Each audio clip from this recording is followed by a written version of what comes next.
I just want to spend a couple more minutes on Steve Allen's show. Can you talk about each of these regulars? Louis Nye? Well, Louis was one of the funniest guys you'd ever want to meet, and very spontaneous. You weren't quite sure what Louis was going to do. Sometimes he would throw in an ad lib, and it always killed Steve when he would do that. I mean, Steve would fall down laughing at Louis. He could break Steve up quickly. Tom Poston? Well, Tom's just a good, solid actor who can do great comedy. And you could put him in any sketch, play any character. He very versatile comedian and very versatile actor. Gene Rayburn? Well, Gene was really not an actor, you know. He's a comedian. He was an announcer. That's really what he... Would he get involved in some of the sketches? I think he did in the beginning before I was there. He was I think they used Gene in The Man in the Street, as a matter of fact. But after I came in, he didn't do much in the... Skitch Henderson? Well, Skitch was our great band leader. Lovely guy. Dayton Allen? Why not? That was his line. Dayton was he had a very unusual act, a very unusual sense of humor. He had a funny way of looking at things. He came to my house one time. I lived in Glendale. He came to my house. We had just bought a big, beautiful television console, and a little clock sitting on top of it. And he came in and he went, "Oh, what a beautiful clock." And that's really the way his mind worked. Pat Harrington Jr.? Pat's a good solid comic like his dad. Yeah. Bill Dana? Well, Bill's Jose Jimenez was great. But I'll tell you, Bill Dana was one of the best comedy writers I ever knew. I mean, Bill is... I've worked with Bill on things since. His mind is... he's very imaginative. Comes up with this great stuff. I remember when I was doing the show, I wrote a monologue about a weatherman. I had a big weather map behind me, but I had no finish for it. I did it for Bill. I said, I need a finish. And he came up with one just like that. It was just dynamite. Can you describe that sketch, the weatherman sketch? Well, it was supposed to be the guy was about to go on the air and found out that he couldn't get through the Weather Bureau. So he had this weather program that was supposed to give the forecast, but no information.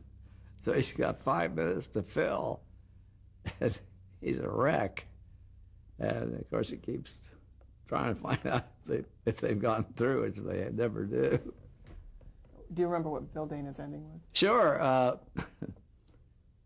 The guy gets so frustrated, irritated that Bill said, well, why don't you do this? You say, well, this I will tell you is we are expecting a low pressure in the east, wrote LP, and even temperature in the Midwest and higher temperatures in the West, and it spelled help.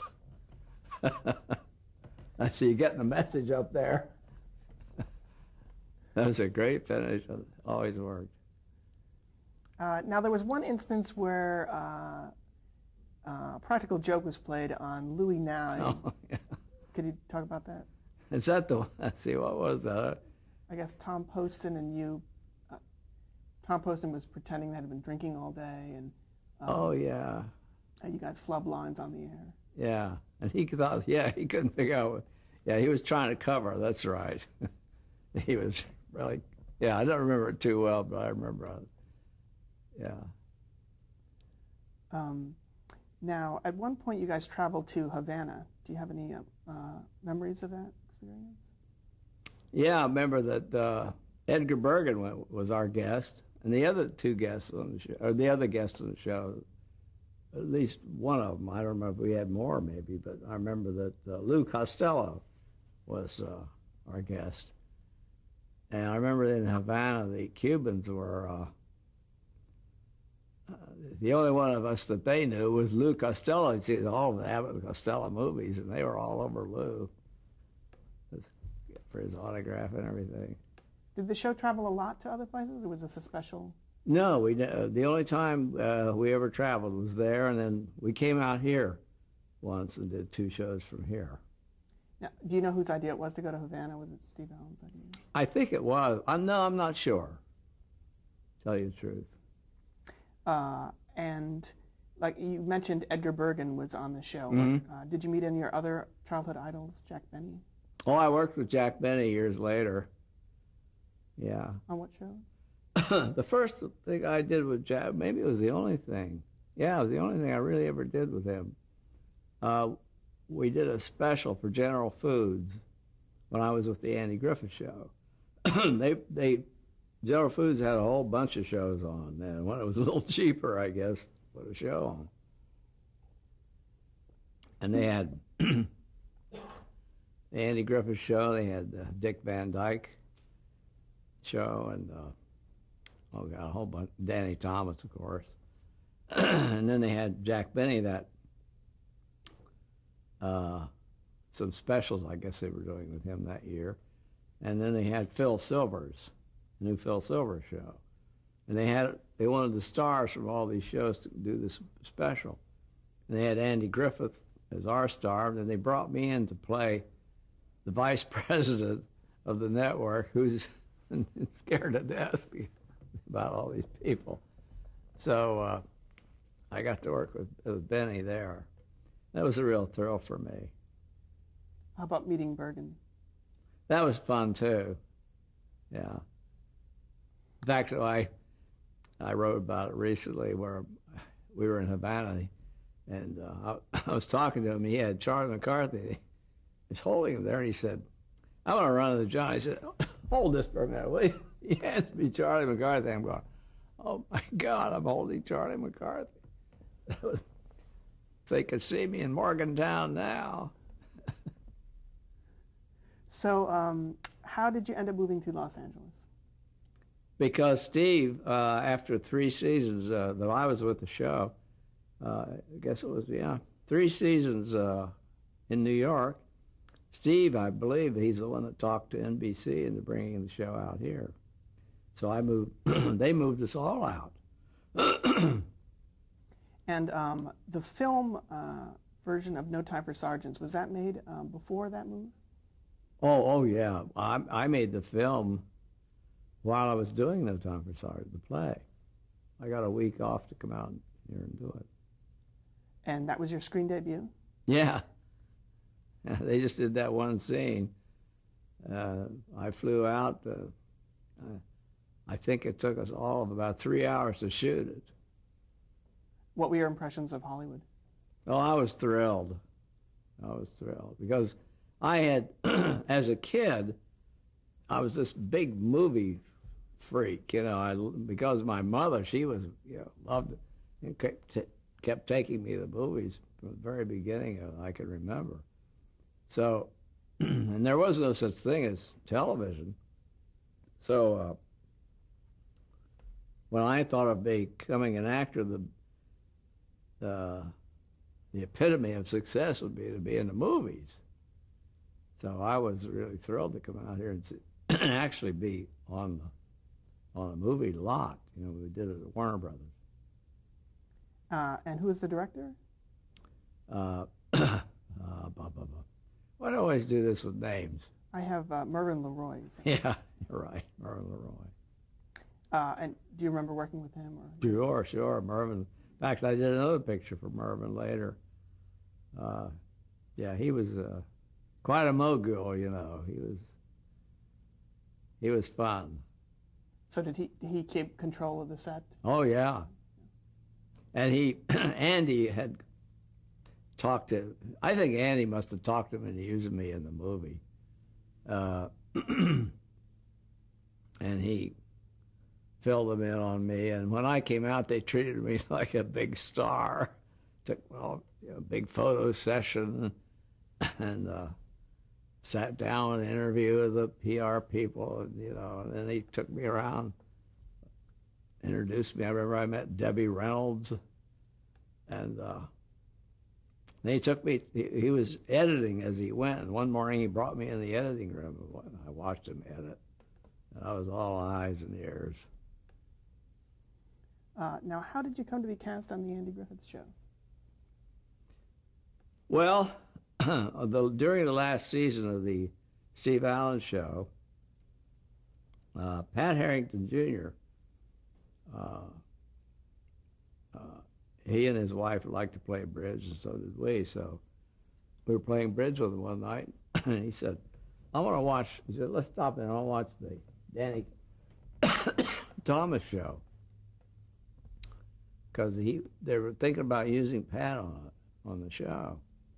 It turned out they were doing a pilot of the Andy Griffith Show that night. Now, I didn't even know it. Andy was still back in New York, so I hadn't seen him in a long time. He was doing a musical on Broadway, and he was doing a show called,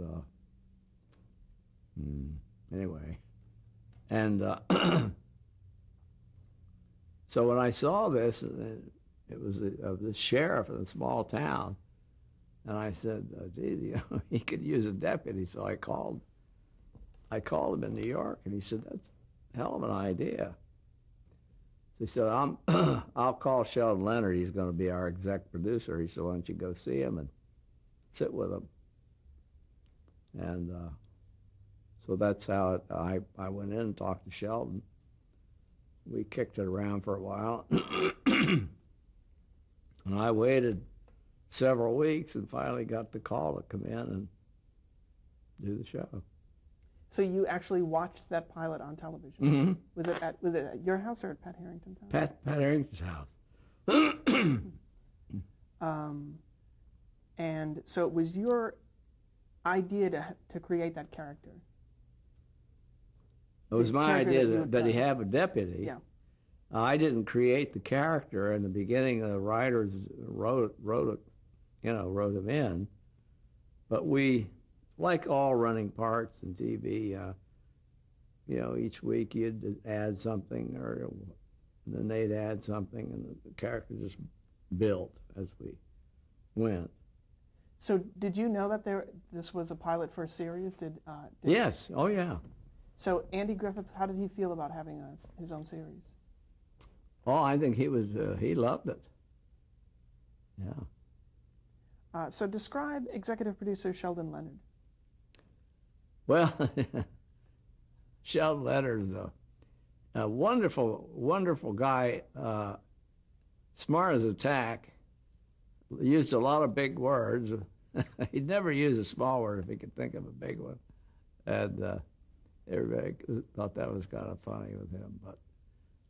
But he was obviously a brilliant producer because, the Andy Griffith Show alone shows how smart he was, because not only did he put the greatest cast together you could possibly imagine. I mean, I was just, when I think about it, I don't know how he did that. How did he find those perfect people for that cast?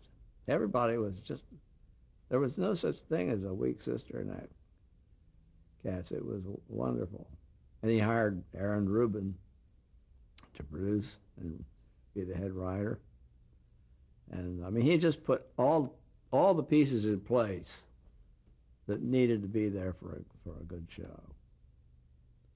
And I never got close to Sheldon, but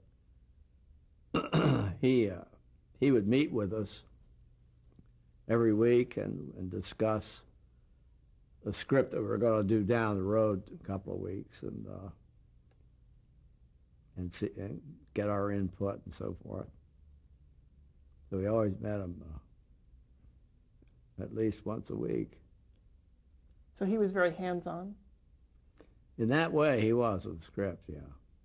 So he was quite a presence on the set? Well, you didn't see him much when you were shooting, but he was. This was back when you were in the reading room, at the table. That's where you would see Sheldon. Can you talk about the other producers on the show? Start with Aaron Rubin. Well, Aaron, Aaron, I liked Aaron from the beginning. Aaron has a great sense of humor. And he was so easy going, easy to work with. It was amazing. Yeah, I just fell in love with Aaron right away. And when he would write a script, it would be just perfect. I mean, he was a wonderful comedy writer. And what were his duties compared to, say, Sheldon Leonard? Well, his main thing, I think, was were the scripts. His responsibility for the script, but he was responsible for everything. He was the line producer, I guess you'd call him, whereas the exec was, overseeing everything. But Aaron had to make sure that he had the actors, whoever were cast, he'd cast. He'd show them. He had to have outside actors come in each week and bring in the right characters and make sure that everything was there. And he worked very closely with the writers. And later I got to work with Aaron a lot because they found out I could write a little bit, so I would sit in on the rewrites with with Aaron and Sweeney, our director Bob Sweeney, and Andy. And so I got to work with him a good bit. Bob Ross? Never got to know Bob as well. Bob was good. He was fun. I never worked as closely with him. What were his duties? Well, same thing, Aaron. He just took his place. Okay. And Richard O'Link? Well, Richard was, Dick was Andy's manager. And great guy. I had a lot of fun with Dick. Do you know how Andy Griffith got to know Danny Thomas? No, I don't. Was Danny Thomas ever involved with the show in terms of, did he appear on the set or did you? No, he didn't. He was there in the beginning. I don't think Andy wanted him to hang around too much for some reason. Okay, can you talk about the weekly production schedule of the show? When would you read the scripts? When would you do rehearsals? Well, we would start on Thursday. We'd start the script for the next week. We would come in the morning and read. Actually, we'd read two scripts. We'd read the script for 2 weeks from now, and then we'd read the one for next week. They'd kick around that's when Sheldon would come in. He'd talk about the one 2 weeks from now. If there were any problems with it, he would discuss the problems, and we would offer suggestions. The whole cast would be in on that. And then we'd all read down the one for next week and have a few suggestions there. And then after I got in on it, then Thursday afternoon, the four of us would sit down and do a little polishing or rewriting or whatever. And I wasn't always there, but a lot of the time.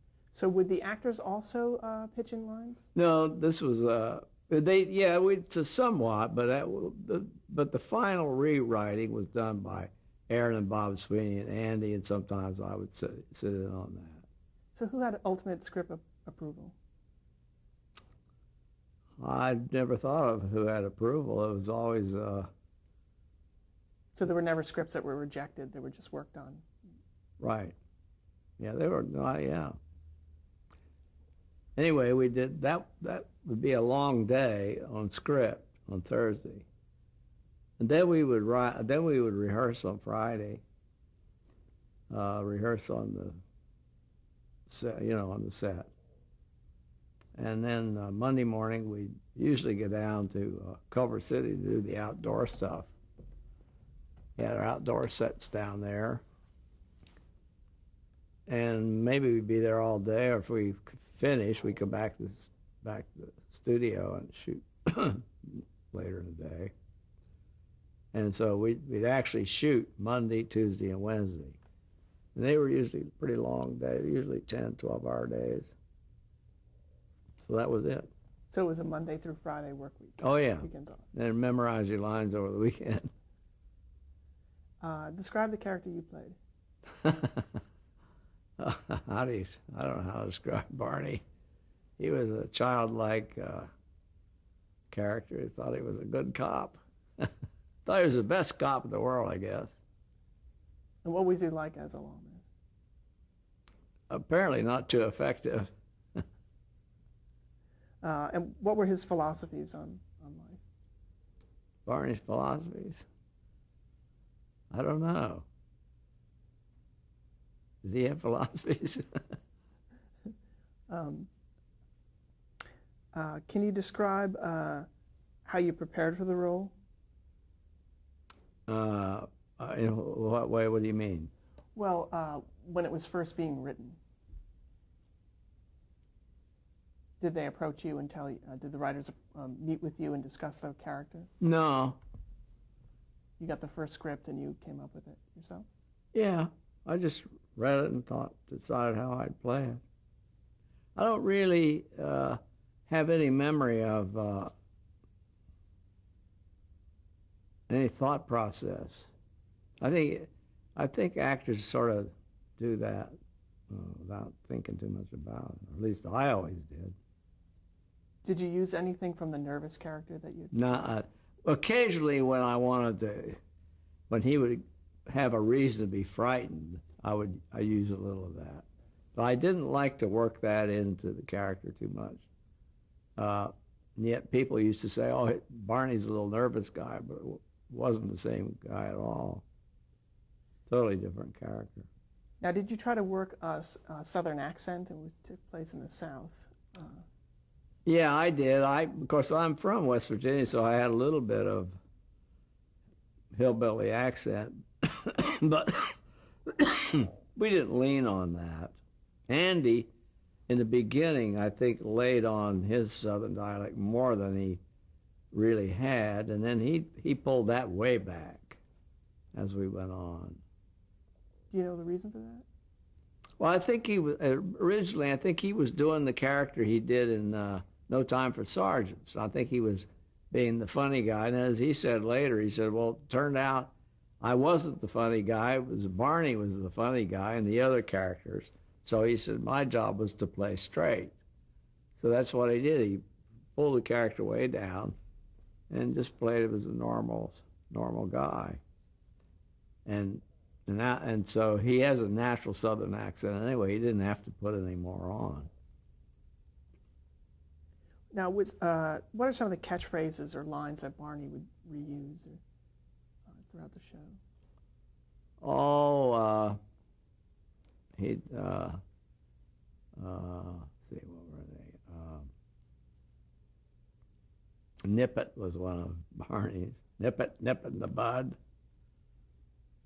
When he wanted somebody to shut up.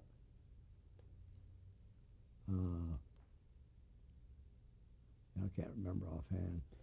Let's talk about the premiere episode. Do you remember filming the very first episode? Mm-hmm. I didn't have much in the first one. I just had a couple of scenes. I thought I was really thrilled with the show. I was so happy to be on it. I couldn't stand it. It was a great experience. And that premiere episode, that was directed by Sheldon Leonard, is that right? Was it? I don't remember. That's what I have. Our first 10 shows, I think, were directed by Don Weiss, as I remember his name. Yeah, I have it listed as Sheldon did the first, and Don Weiss must have done at least the first 10. Yeah. Do you have memories of working with Don Weiss? Yeah, I thought Don was good. Yeah. But when Bob Sweeney came in, Bob became such an integral part of the show. And Bob was an astoundingly good director. When Bob would pull things out of you that, you know, if you didn't know you could do. He was great. Can you think of any examples? No, not offhand, but I remember just when Bob would say, cut print, that meant, we knew it was good. There was no worrying about it. He wouldn't settle. He'd keep you there all night if necessary, till he got what he thought was good. So would you say he was a perfectionist? Yeah, I guess he was. And what was his demeanor? He was also very funny himself, and because he had been a comedian, and he got such a kick out. He got a kick out of the show, and sometimes he'd have to almost walk off the set to keep from laughing at some of the stuff we'd do.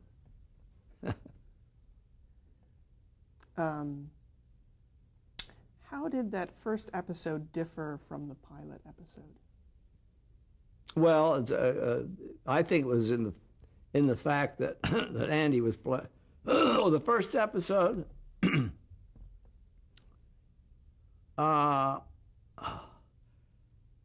Well, the pilot, as I remember, was just had a lot of gags in it because it was on the Danny Thomas show. It had to be a little broad, and it was about Andy was giving a ticket to this guy, and there were a lot of jokes. But the first episode of the Andy Griffith Show wasn't jokes, and it had some real stuff in it. Why do you think that was? Was there some of the writers, do you think, influenced, or Sheldon Leonard, or who made it more of a character study, do you think? I don't. Well, I think I don't know about the first show, but as time went on, we talked a lot about that. And Andy was the guy who continued to say, let's not do jokes. He'd say, if it sounds like a joke, throw it out. And, of course, we did funny and sometimes outlandish stuff, but usually something that you could almost think somebody would actually do. In other words, we weren't just doing a joke. And he was very insistent about that. So it really evolved into character comedy. What was Andy Griffith's demeanor on the set? Oh, he was fun. I think Andy had the time of his life on that show. Andy was very expressive and very. When Andy laughs, he'll hit the. His wife used to say to me, "Don't ever sit in front of Andy in the movies. Something funny hits him, he'll hit you right on top of the head." Because that's the way he'll hit the wall. I'd say something funny to Andy. Sometimes he'd run clear across the soundstage. He's just very demonstrative. Fun. He was fun to be around. All right, I think we're going to cut the tape here.